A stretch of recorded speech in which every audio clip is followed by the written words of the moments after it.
Hello folks, and welcome to my review of this, the new Mercedes eVito. So this is an electric sort of L2 size van. They start from £43,600 plus VAT. This one here is in premium trim. It's £46,900 plus VAT. And that gives you 114 brake horsepower and 300 Newton meters of torque.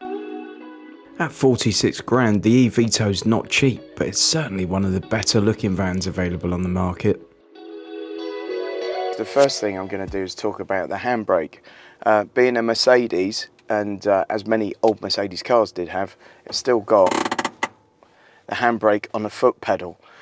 Not particularly refined, quite a high pedal. Always felt a bit odd in Mercedes cars, still feels a bit odd in this van, but when you release it, listen to this. It's not subtle. So we've got a 66 kilowatt hour battery in this that gives you a WLTP range of 162 miles. Bizarrely, the charging port for it is here. You've got these very nice little doors that open up to reveal the ports, but that seems like very odd placement for me. It feels like an area on vans that will be very prone to taking a bit of damage. So yeah, let me know your thoughts in the comments. Now, something great about the eVito is the fact that you've got sliding doors on either side. So many vans just have a slider on one side, and this really just makes life so much more easy, particularly for those of you doing deliveries or pickups on a daily basis. The eVito has a cargo volume of 6 cubic meters, a vehicle length of 5.1 meters, and a curb weight of just under 2.5 tons, with a gross vehicle weight of 3.2 tons. It's got a payload of 749 kilos, but unlike other manufacturers, Mercedes have actually accounted for a 75 kilo driver within that figure. The eVito comes with a 3-year unlimited mileage warranty. The battery comes with an 8-year 100,000 mile warranty, and then you've got a 12-year corrosion warranty on this. The accountants among you will be pleased to hear that not only is this van London 𝘾𝙁𝙁𝙁𝙁𝙁𝙁 exempt and green plate eligible, it also qualifies for OZ EV at 20% up to 5,000 quid. First thing to say when we get up front here, folks, is that we still have a key, and that still has to go in the dash. Crazy, eh? So up here we've got a dual instrument display. We've got a tiny little digital window with some basic driver information. Tells you how many miles are left of range in the battery, how many miles you've travelled, all the normal kind of stuff. We've got speedo, we've got a power meter over here. The weird thing is that the battery charge and everything else is on an analog dial, and seems odd to have your battery charge on an analog dial. And you think maybe some sort of retooling could have gone into that dash to give us something a bit more modern. We then move on to the infotainment system. This one's the Audio 40 system, which is an upgrade. It doesn't feel like an upgrade at all. Very small colour screen. The resolution and brightness are perfectly fine, but it's very small. You have got reversing camera on this one as well. It does have Apple CarPlay. However, despite using a number of different cables, the Apple CarPlay seems to disconnect after anything between 30 seconds and 5 minutes, and it's a kind of roll of a dice if it ever comes back, and that's really, really frustrating. It could be that this is just a one-off issue on this particular van, and it needs to go in for a little bit of a repair, and then everything's happy again. I would imagine it is, to be fair, but I can only tell you about my experience, and that was it.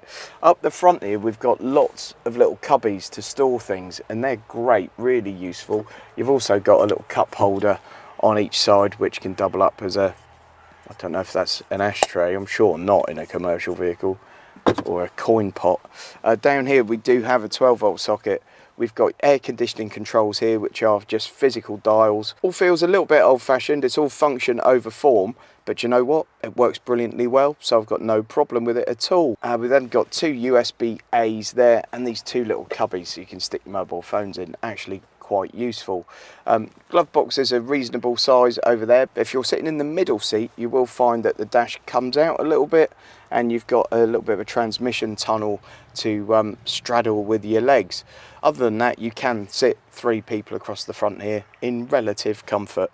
Speaking of the seats, they're relatively comfortable, but I would like some lower lumbar support in it. And a lot of people that are using a van have probably got lower lumbar issues because they're lugging heavy things around all the time. So that seems like a little bit of an oversight. You've got an armrest here, which is really easily adjustable to set at any height that you feel happy with. Steering wheel's great, very familiar to Mercedes drivers. Lovely thing, everything's in the right place, no issues with it at all. We've got a little stalk here to control drive, neutral, reverse. Very straightforward, no issues with that. The only thing with this car that I find with a lot of Mercedes vehicles is there's too much on one stalk here. So we've got indicators, headlights, windscreen washers, all on one stalk. And it just gets a little bit annoying sometimes. You know, you think you're going to wash the windows and you're flashing your headlights, and it's a first world problem, folks, but it is a bit of an annoyance. And we've got another stalk here for your cruise control and your limiter. As I said before, nothing in here looks exciting or interesting, and it does feel a step behind some of the new vans that are coming out, particularly things like the new e-Transit, for example. However, everything works, everything's good quality, no one's going to have any complaints.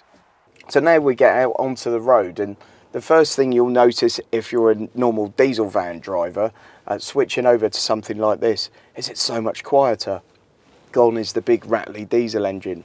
You're not fighting with the van to get it through the gears. You know, everything's nice and smooth and really refined. However, back here, we've got no insulation or anything, so you still get a lot of noise coming from the load area, which is a shame. If they deadened that just a tad, I know this is a commercial vehicle, but if they put a little bit of sound deadening in between this cabin and the load area, this thing would be very, very quiet. And I guess quite a few people that get one of these might actually do that as a bit of an aftermarket mod. The suspension's good. I've actually driven this with a full load in it and without, and the road manners are quite acceptable both with and without a load. Obviously it's a little bit bouncier without a load in the back, but not tremendously so, and certainly much better than vans I've driven in the past. Now, visibility out the front is very good. Visibility out the front is excellent, as you would probably expect. The wing mirrors are more than adequate, but what would be nice in 2023, especially in a van costing 40-something thousand plus VAT, would be a digital rear view mirror. I think that would just kind of top everything off there. It does feel a little bit lacking, especially in a van with a Mercedes badge. As I said, costs a lot of money. It does seem like a bit of an odd oversight nowadays, especially when it's already got a reversing camera. Why not just throw the extra £100 at it, folks? So in this particular model, we do have that aforementioned reversing camera. We've also got parking sensors all round. We've also got a driver fatigue system, so that'll keep an eye on the driver, make sure you're not nodding off, and a little cup of coffee will ping up and suggest you take a break if it feels that you are. I guess the biggest concern for people when considering an electric van will be the range, and they've come on a long way, in fairness, with this Mercedes Vito. I think the previous incarnation had a range of something like 60-70 miles, which is not going to be usable for too many. Now this one's over 160 miles, I'll put the exact number on the screen for you, but reality is, certainly for me with the aircon on, I must admit, it's probably been more like 130, 140 miles, although I only really got to test that on a long run, and I'm sure it would perform better around town.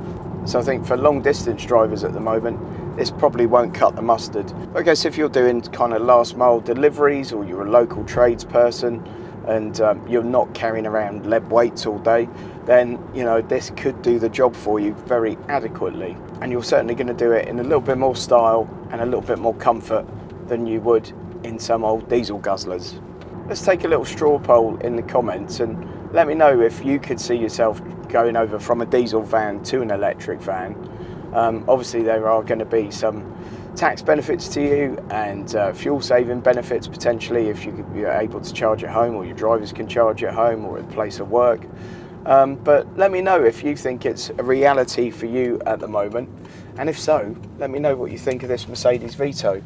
Certainly one of the better looking vans available on the market, and it doesn't really do anything wrong. And if you're interested in looking at the lease price of a Mercedes Vito, click the link to Lease Loco in the video description, and that will take you over to all the latest deals available on the 𝙬𝙗 at the time that you click the link. Really folks, this is a great van that doesn't really do anything wrong, and there's nothing really not to like. It's really going to be a case of, can you live with the battery range in your particular use case, and do the numbers work out when you factor in the cost of a diesel van, buying the diesel versus putting a bit more into an EV, possibly taking some tax breaks and maybe having some cheaper charging depending on how you're able to get that charge.